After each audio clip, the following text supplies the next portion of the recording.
여러분, 종종 우리가 이렇게 사람 관계에 좀 친밀함을 표시하려고 이름으로 조크할 때가 있죠. 이름으로 조크할 때가 있어요. 사람들이 저한테도 성도 목사님, 언제 성도가 목사가 됐어요? 뭐 이런 조크할 때도 있고. 제 친구 가운데 김용팔 목사님이 계세요. 용팔. 근데 한 번은 영화 제목이 LA 용팔이라는 영화가 나왔는데 무식의 상징으로 나왔어요. 영어 한마디 Yes, okay, thank you. Yes, okay, thank you. 이거밖에 몰라요. 근데 하여튼 영화 내용은 제가 잘 모르겠어요. 안 봤는데 무슨 사연이 있어가지고 로스앤젤레스에 간 거예요. 그런데 이 사람이 흑인 깡패를 만난 거예요. 총을 딱 들이대면서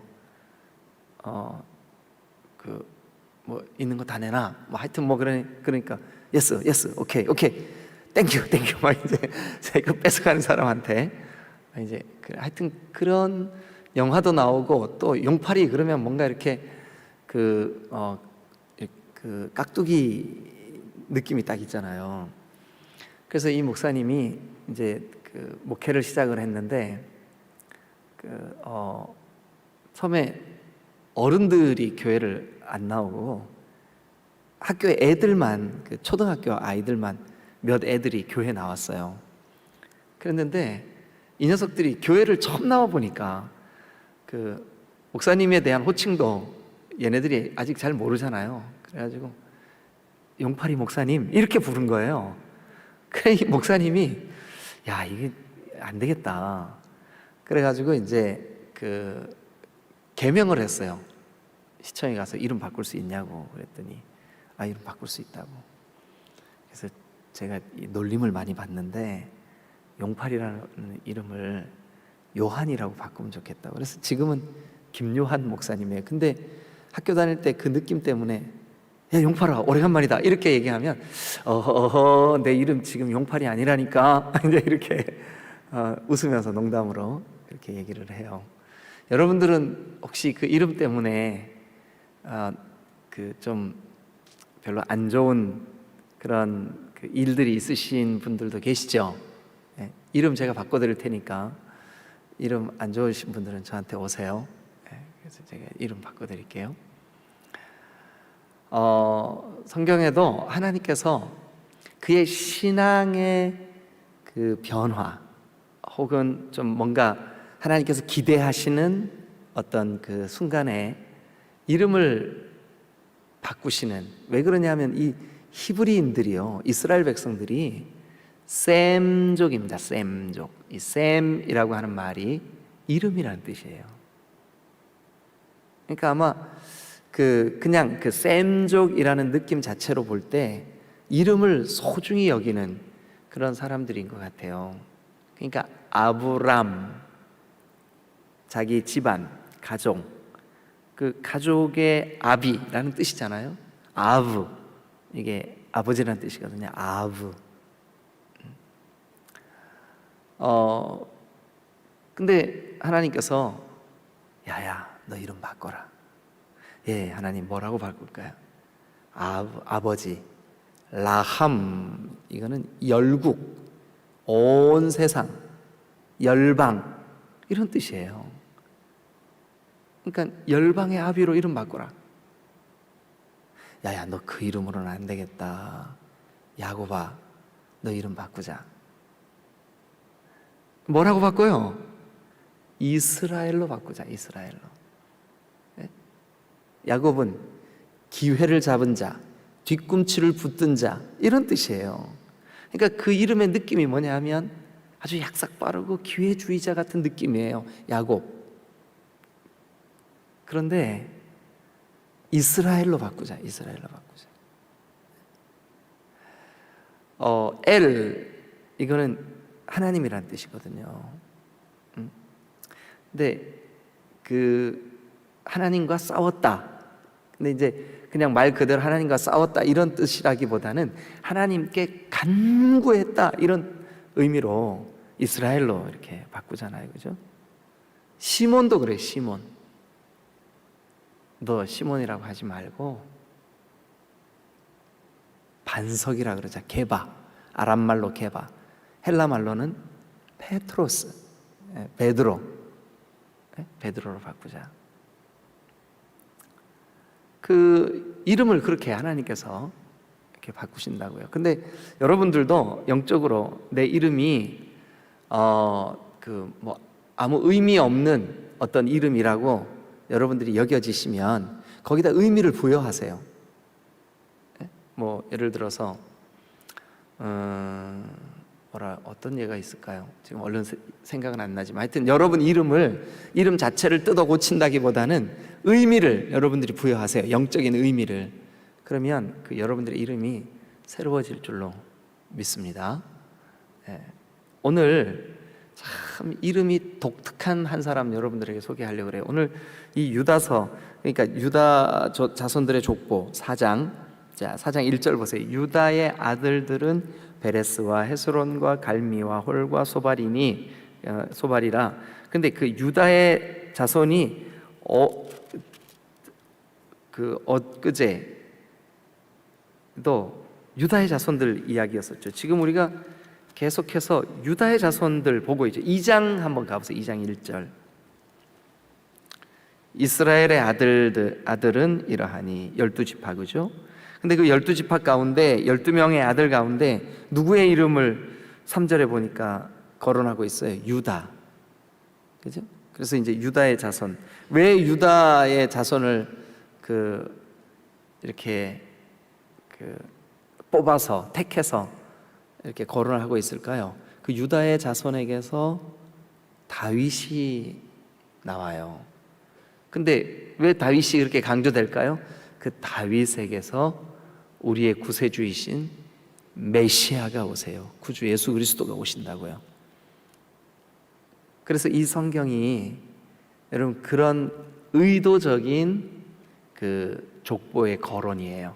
그래서 이제 3절도 가서 보시면, 4장도 한번 가서 보시면 4장, 뭐 3장도 마찬가지고요. 2장, 3장, 4장 계속 마찬가지예요. 유다의 족보예요. 자, 그런데 유다의 족보, 메시아의 족보, 유다의 족보, 다윗 왕의 족보, 유다의 족보, 하나님께서 선택하신 하나님의 백성들의 족보, 하나님이 귀하게 쓰시는 족보, 하나님께서 그들을 특별히 택정하신 족보, 그 족보에 들어가기에 좀 걸맞지 않은 이름이 하나 나오는데, 이 이름이 여러분 요즘은 아주 축복의 상징이 됐어요. 그래서 우리 교회에서도 어떤 가정이 이사를 하거나 또 뭐 개업을 하거나 뭐 이제 이렇게 새로운 새 출발을 하게 될 때 교회에서 이제 신방 가면 요만한 선물 주거든요. 근데 이렇게 말씀 액자 같은 그런 걸 주는데 가서 이제 이거 교회에서 주는 선물입니다 하고 뜯어서 딱 세울 때 보면 제일 많은 게 오늘 이 본문에 나오는 기도예요. 뭐냐 하면 야베스의 기도예요. 야베스의 기도. 자, 우리 4장 유다의 자손 이야기, 그 유다의 족보 가운데 9절, 10절 두 절 우리 같이 읽고 오늘 이 말씀의 의미를 좀 생각해 보도록 하겠습니다. 자, 9절 여러분 읽으세요. 시작.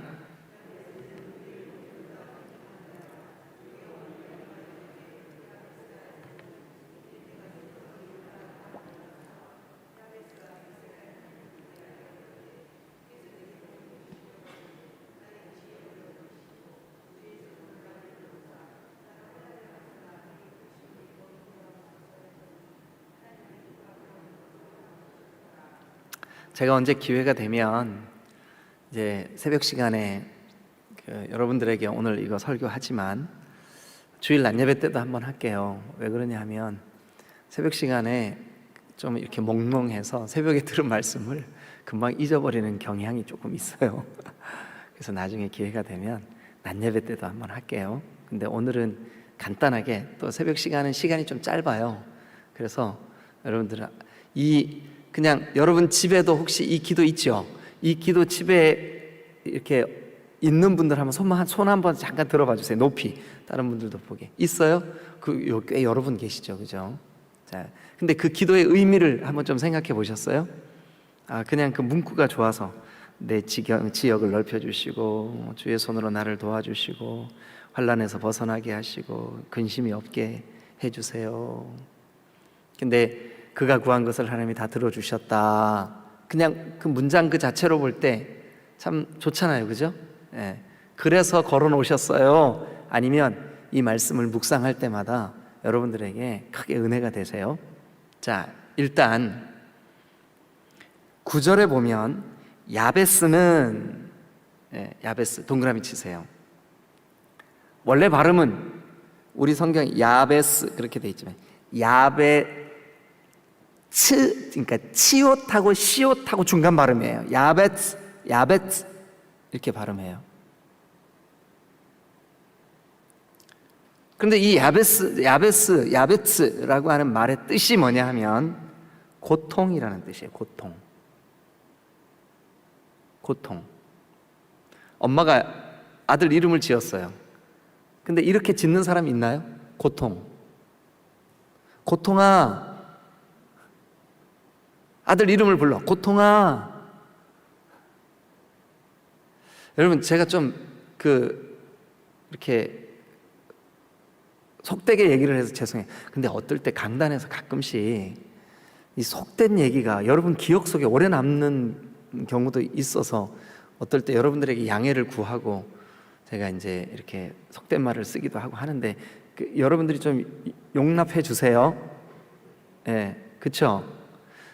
아니, 집에 있는 강아지 새끼도 이렇게 이름 안 지어.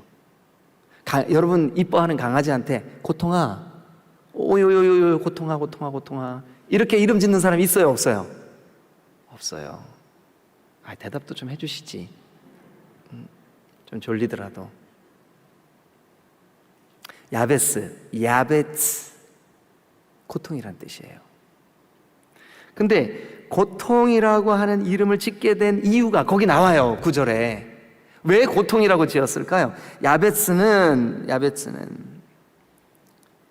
그의 어머니가 이름을 지어줬는데 그의 어머니가 이름하여, 그죠? 그러니까 그의 어머니가 이름을 지어줬는데 야베스라고 지었대요. 근데 왜 야베스라고 지었냐면 이는 그 야베스라고 이름을 지은 이유는 내가 수고로이 낳았다. 내가 수고로이 낳았다. 내가 수고로이 낳았다라고 하는 이 말의 뜻이, 수고로이가 뭐냐 하면 나에게 고통을 주었다. 이 아이가 나를 괴롭혔다.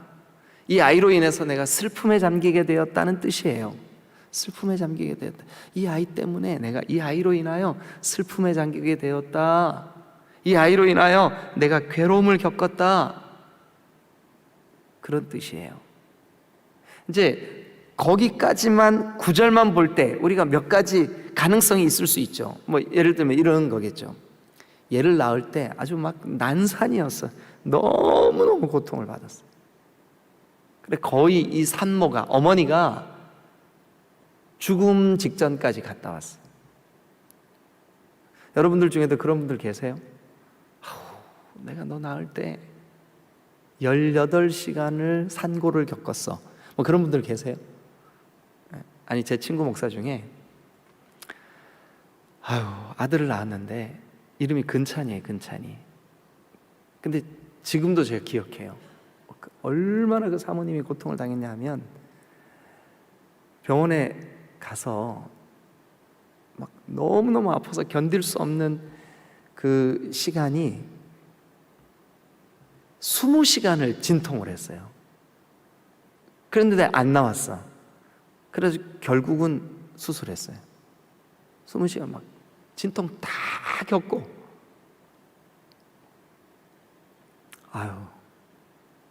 그런 경우가 있어요. 근데 난산일 가능성이 있어요. 일단 이 이름으로 볼 때. 또 이런 가능성도 있을 수 있을 것 같아요. 낳고 보니까 얘가 얘를 볼 때마다 고통스러워. 뭐 아이가 장애를 갖고 있거나, 근데 그냥 일반적인 그냥 사는데 별 지장이 없는 장애도 있을 수 있지만 도저히 엄마로서 얘를 볼 때마다 너무너무 가슴이 아픈, 그래서 네가 나에게 고통을 안겼구나, 이럴 가능성도 있어요. 이럴 가능성도 있어요. 그죠? 아니, 오죽했으면 이름을 야베스라고 지었겠어요? 그럴 가능성이 있죠. 자, 어쨌든 분명한 것은 뭐냐 하면, 이 아이의 이름을 지을 때 고통을 주는 아들, 괴롭게 하는 아이, 슬픔에 잠기게 하는 그런 아이라고 이름을 지을 만큼 이 아이에 대해서, 아니면 이 야베츠라고 하는 아이의 인생에 참 불리한 조건으로 출발을 하게 된 아이였음에는 틀림이 없어요. 인생에 아주 불리한 조건으로 인생을 시작해야만 하는, 제가 그 목회를 하면서 제일 친한 친구, 허물없이 인생의 아주 내밀한 부분까지도 오픈해서 같이 대화를 나누는 친구, 요 옆에 여기 도솔터널 지나고 그 괴정동에 예수마음교회 나상진 목사예요. 사람들이 그 친구를 장비라 그러고 저보고 유비래요. 여러분 믿거나 말거나. 근데 그 친구도 그렇게 생각을 해요. 그 친구의 몸무게는 125kg, 저의 몸무게는 63kg. 아이 뽀록 났네. 그러니까 그 친구의 몸무게가 꼭 저의 2배예요. 근데 둘이 같이 다니면 안정감이 있어요. 조화가 돼요. 근데 이 친구는 아주 어려서 소아마비를 앓았어요. 그래서 아이의 한쪽 다리는 쓸 수가 없어요. 그냥 여러분, 이렇게 다리가 좀 불편해도 걸을 수 있을 정도만 되면 얼마나 좋을까요? 이게 그 친구의 소원이었었어요. 아예 다리를 못 썼어요. 신학교 다닐 때 휠체어를 타고 다녔어요. 지팡이가 없으면 한 발자국도 앞으로 나아갈 수가 없는 친구였었어요. 그래서 이 친구가 이 다리를 조금 늘려서 조금이라도 걸을 수 있게 하려고 그 다리를 수술을 7번을 받았어요. 그러니 얼마나 고통스럽겠어요. 지금도 그 친구랑은 단기 선교도 제가 여러 번 갔어요. 근데 선교지에 가면 별의별 상황들이 다 있잖아요. 선교사님하고 같이 저 언덕배기에 있는 그 아주 정글 속에 있는 교회를 걸어 올라가야 될 때도 있고 그렇잖아요. 우리는 거기까지 걸어가는 게 아무렇지도 않아. 마음속에 아이고 운동 잘 되네 이 정도예요. 근데 이 친구는 사력을 다해야 거기까지 올라갈 수가 있어요. 땀을 펄펄 흘리고 고통스럽고, 어느 날 아주 밝아요, 성격이. 그리고 아주 호탕해요. 그래서 제 마음에, 야, 저렇게 심각한 그 걸음조차도 제대로 되지 않는 몸의 장애를 가지고 어떻게 저렇게 호탕한 성품을 가질 수 있을까? 그래서 제가 물어요. 야, 나 목사, 너는 어떻게 이렇게 성격이 좋냐? 어떻게 이렇게 호탕하냐? 처음부터 그런 게 아니었다는 거예요. 상처와 쓴뿌리가 많다는 거예요. 예수 그리스도의 생명의 복음이 자기를 만져주지 않았다면 자기는 여전히 그 인생의 그 울타리 속에, 그 쓴뿌리 속에, 그 장애라고 하는 그 올무 속에 갇혀서 그런 세월을 보낼 수밖에 없는 그런 사람이었다는 거예요.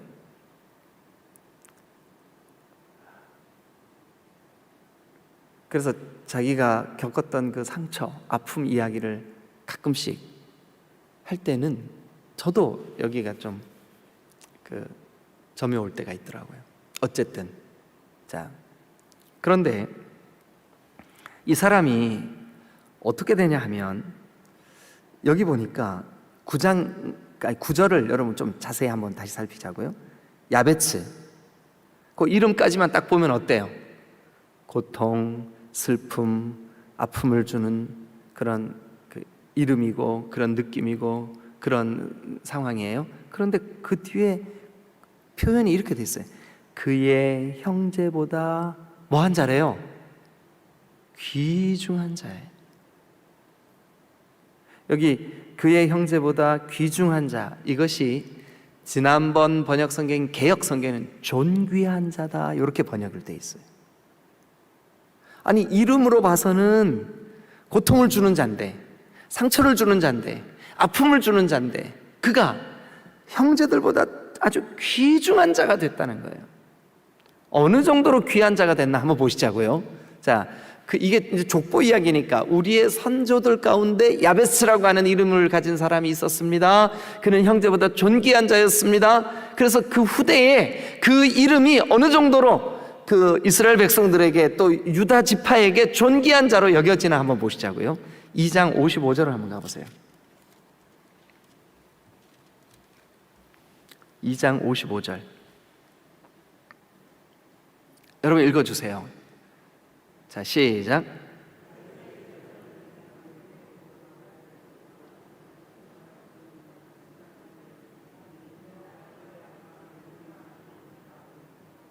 자, 그 55절, 그러니까 2장도 유다 지파, 유다 자손들, 유다 족보거든요. 갈렙, 헤스론 이런 사람들 다. 그런데 그 유다 족보 가운데 나오는 야베스가 2장 55절에는 뭐로 나오냐면 지명 이름으로 나와요. 지명 이름이에요.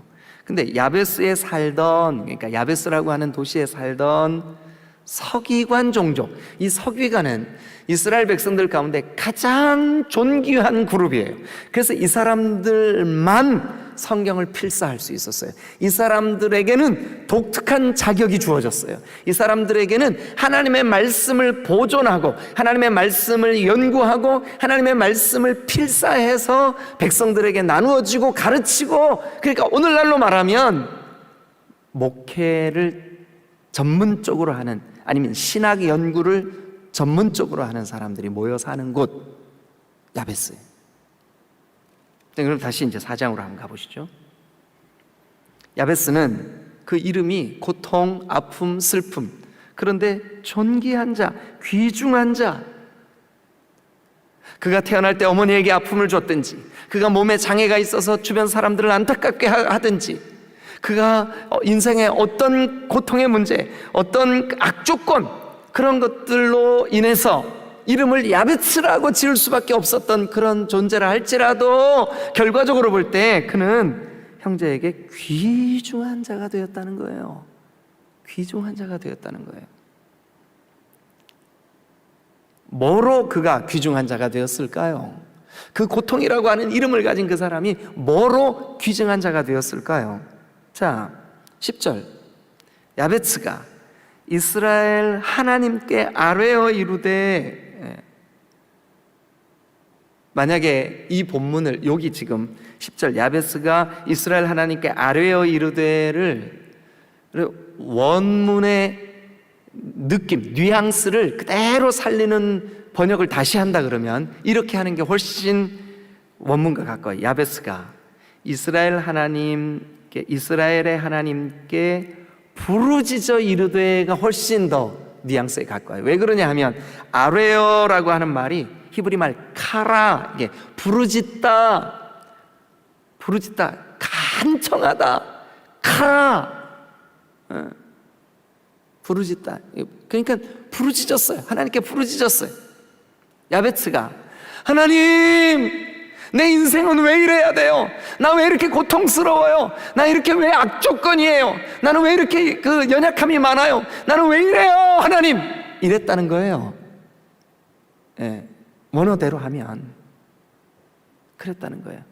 그런데 결과적으로 그 부르짖음의 결과로 9절에 보니까 그가 형제들보다 존귀한 자, 여기 성경에는 귀중한 자, 그래서 그의 이름을 따서 도시 이름까지 짓고 그 도시에는 성경을 연구하고 필사하는 학자들만 모여 사는 독특한 서기관들의 마을, 도시가 될 만큼 존귀케 되는, 여러분들에게는 어떤 인생의 악조건이 있으세요? 여러분들에게는 어떤 인생의 고통과 슬픔이 있으세요? 오늘 이 야베스의 기도를 우리가, 아니 야베스의 부르짖음을 우리가 본받을 수 있다면 저와 여러분들도 그 악조건이, 그 슬픔이, 그 야베스가 변하여 존귀함이 될 줄로 믿습니다. 그게 야베스의 기도예요. 자, 그러면 야베스가 그 부르짖은, 가라! 부르짖은 그 절규의 내용이 어떤 내용일까요? 야베스가 기도했던 기도의 내용이 뭘까? 자, 이런 기도예요. 첫 번째는 10절에 보니까 하나님께 아뢰어 이르되, 그 아뢰어 동그라미 치고 옆에다가 카라, 부르짖다 이렇게 써놓으세요. 네. 다음번에 뭐 주일 낮 예배든 언제든 제가 다시 기도할 때, 설교할 때 여러분 써놓으신 분들은 옆 사람한테 아마 그때쯤이면 코로나 없어가지고 바로 옆에 누가 앉아 있을 거예요. 내가 이거 미리 알고 써놨어, 막 이렇게 자랑하세요. 자, 첫 번째 그 얘기도. 그래서 오늘 아침에 제가 6시 8분이나 9분까지만 딱 할게요. 그때까지만 하고 나머지 부분은 다음번 설교 때 좀 잘 귀담아 들으시면 좋을 것 같아요. 첫 번째, 주께서 내게 복을 주시려거든 주님 내게 좀 복을 주세요. 물론 뒤에 있는 지역을 넓히시고 주의 손으로 나를 도와주시고 환난에서 벗어나게 하시고 근심이 없게 해주세요 라고 하는 말을 다 품고 있어요. 뭐가요? 주님 내게 복을 주세요. 이 표현이 뒤에 나오는 모든 복을 이렇게 품고 있어요. 자, 그런데 이렇게 기도하려면, 주님 내게 복을 주세요 라고 기도하려면 전제 조건이 몇 가지 필요해요. 어떤 전제 조건이 필요하냐면, 첫 번째는 하나님만 복을 주시는 분입니다 라고 하는 믿음이 있어야 주님 내게 복을 주세요 라고 기도할 수 있어요. 그렇잖아요, 그죠? 이해가 되셨어요? 네. 하나님은 복의 근원이십니다. 하나님만 복을 주시는 분이십니다. 하나님 외에 내 인생을, 이 고통스러운 인생을 복으로 바꾸실 분은 없습니다. 이 고백이 있으니까 하나님 내게 복을 주세요 라고 기도하겠죠. 그렇지 않을까요? 아닌가 봐요. 여러분들이 가만히 계신 거 보니까. 자, 여러분, 두 번째는 이 야베스가 하나님 내게 복을 주세요 라고 기도할 때는 이 야베스가 하나님과 바른 관계를 갖고 싶어 한다는 열망이 그 기도 속에 포함되어 있어요. 하나님, 그러니까 내 인생의 이 절망스러운 고통, 이 문제를 하나님께 들고 와서 하나님 내게 복을 주세요. 자, 내가 생각하는 그 복을 받을 수 있는 복의 수여자는, 복을 주시는 분은 하나님밖에 없습니다. 이걸 믿었고요. 또 하나, 이 야베스는 복을 구하는 대상인 하나님과 관계 속에 있었어요. 하나님과 어쨌든 제가 이 말씀을 묵상하면서는 하나님이 그가 구하는 것을 주신 것을 볼 때 바른 관계 속에 있었으니까 주시죠. 그죠?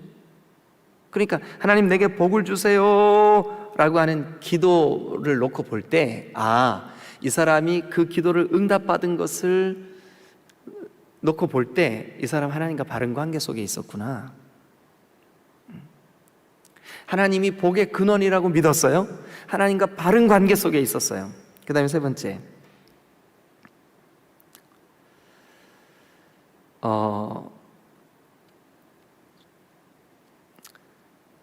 세 번째는 이 야베스가 구하는 복이 우리가 액자에다가 집어넣고 집에 걸어놓을 때는 하나님, 저 기도의 내용이 지역을 넓혀주시고 주의 손으로 나를 도와주시고 환난에서 벗어나게 하시고 근심이 없게 하시고 다 좋은 말들이니까 저 좋은 말들 나에게 이루어주세요. 거기 그 정도 수준이 아니라고 제가 그 서두에 말씀드렸어요. 그런데 이 주님 내게 복을 주소서, 복을 주세요 라고 기도하는 야베스는 하나님이 주시는 진짜 복이 뭔지를 이해하고 있었던 것 같아요. 믿음 안에서의 복. 왜 그러냐 하면 이제 요것만 한번 설명해 볼게요. 나의 지역을 넓히시고 나의 지경을 넓히시고, 지경은 당연히 땅을 의미해요. 근데 여러분, 이스라엘 백성들의 땅 개념은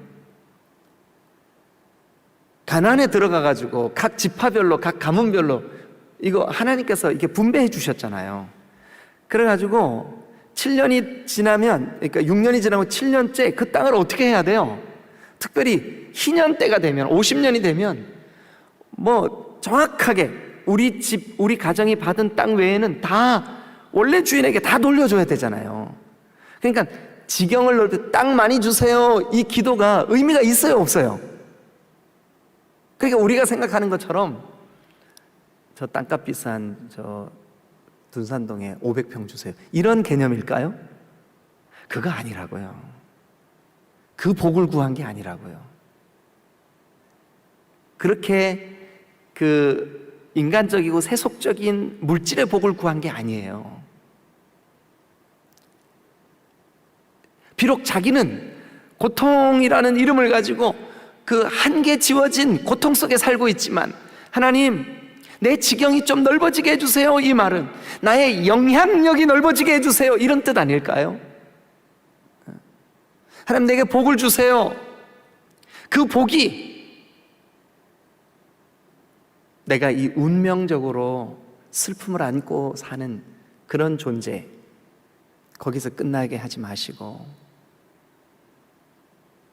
나의 영적인, 하나님이 나에게 주신 이 복의 영향력이 넓어지게 해주세요. 왜냐하면 우리가 아무리 묵상을 하고 생각을 해봐도 이스라엘 백성들의 땅의 개념이 이게 내 소유의 개념이 아닌데 땅 몇 평 더 넓게 해달라고 그렇게 기도했을 리가 없잖아요. 그렇죠? 상식적으로.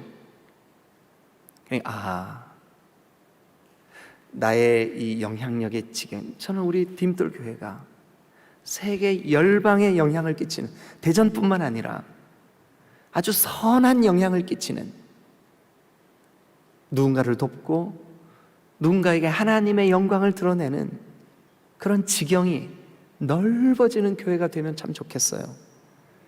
근데 우리 교회뿐만 아니라 여러분 개인의 삶도 내 거, 내 소유, 내 물질, 여기에 막 아등바등 이렇게 하지 말고 정말 나도 저 사람처럼 살고 싶다, 저 사람의 영향을 받고 싶다, 저 사람을 좀 닮고 싶다, 배우고 싶다, 이 영향력이 이렇게 폭 넓어지는 여러분들의 지역이 넓어지시기를 주님의 이름으로 축원합니다. 할렐루야. 조금 더 해도 돼요? 아니면 그냥 끝낼까요? 여러분, 오늘 여기까지 하죠. 여기 환난에서 벗어나 하는 것도요, 나중에 제가 풀어드릴게요. 이 그냥 단순히 그런 기도가 아니에요. 정말, 그러니까 이미 서론에서 내게 복을 주세요, 하나님이 복의 근원이심을 인정하고 고백하는 거구나. 세상 사람들이 생각하는 물질의 풍요, 또 자기가 가지고 있는 이 장애를 치유받는 그 정도 수준이 아니구나, 그보다 훨씬 더 깊고 넓고 하나님의 기준에 합한 기도를 했기 때문에 그가 존귀한 자가 되고 응답을 받고 하나님이 그에게 그가 구한 모든 것을 다 주셨구나.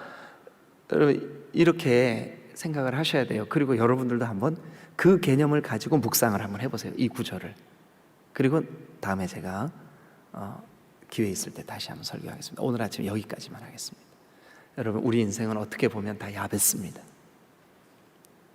죄와 허물로 인한 우리의 한계 지워진 우리의 슬픈 운명이 우리의 야벳이에요. 하나님, 이 야베츠를, 이 고통을 나에게서 없애주세요.